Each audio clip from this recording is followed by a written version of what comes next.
Welcome back, everybody. We are on to name number 2 as well as Christmas sweater number 2. So I know some of you, Seahawks fans especially, are really going to love this one. It's just for you. The second name that we're going to look at and meditate on today is Counselor. And again, in the Hebrew, would be better expressed as Counseling One. And the idea behind a counselor is not just somebody that gives advice or instruction, but really somebody who becomes an advocate for a person. See, Jesus was entering our history to become the advocating one. And what an advocate we have in Jesus. See, in order to be a good advocate, a good counselor, you have to be able to put yourself in another's shoes, so to speak. You have to develop the skill to be able to see what they see and feel what they feel. Good counselors are those who make you feel safe enough to open up, because you feel not only the lack of judgment, but really the very real sense that they understand what you're going through. A good counselor maybe can relate your struggles to stories of their own struggles. They don't separate their experiences from yours, but feel and have the ability to relate and find common ground.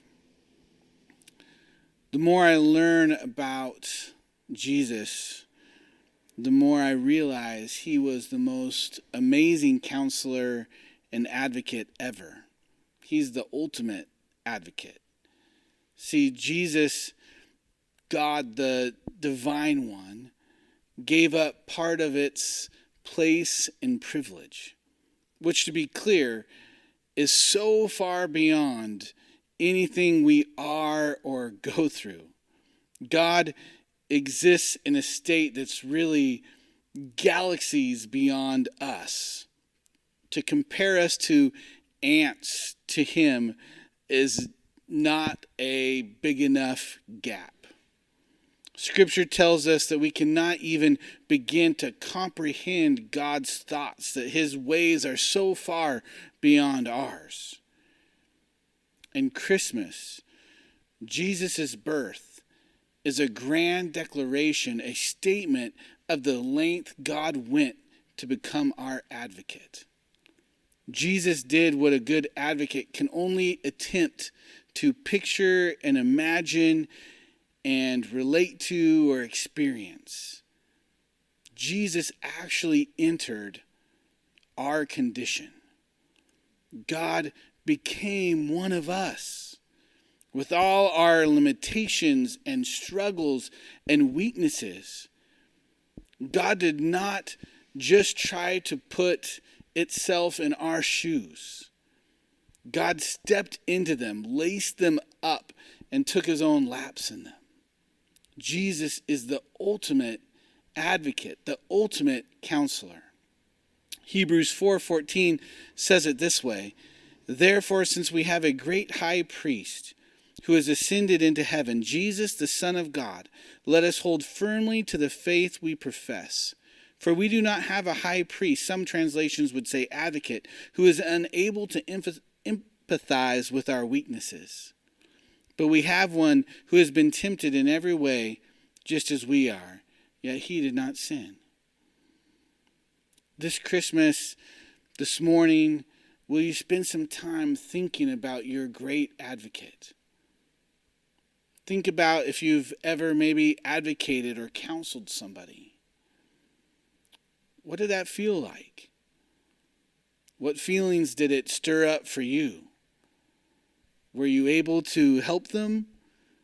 And how did that make you feel if you were? I think it'd be good for us to think about ways that we could grow in advocating for other people this next year.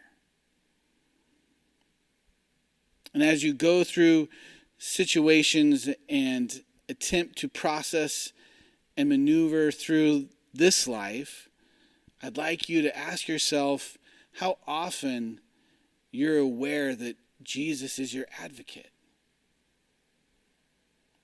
Are you remembering that as you're going through struggles, as you're facing tough situations?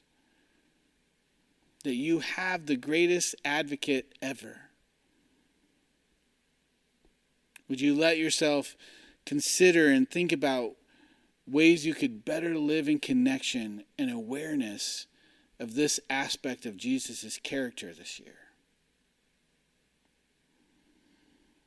As you take some time to do that, I just want to intro our next crew.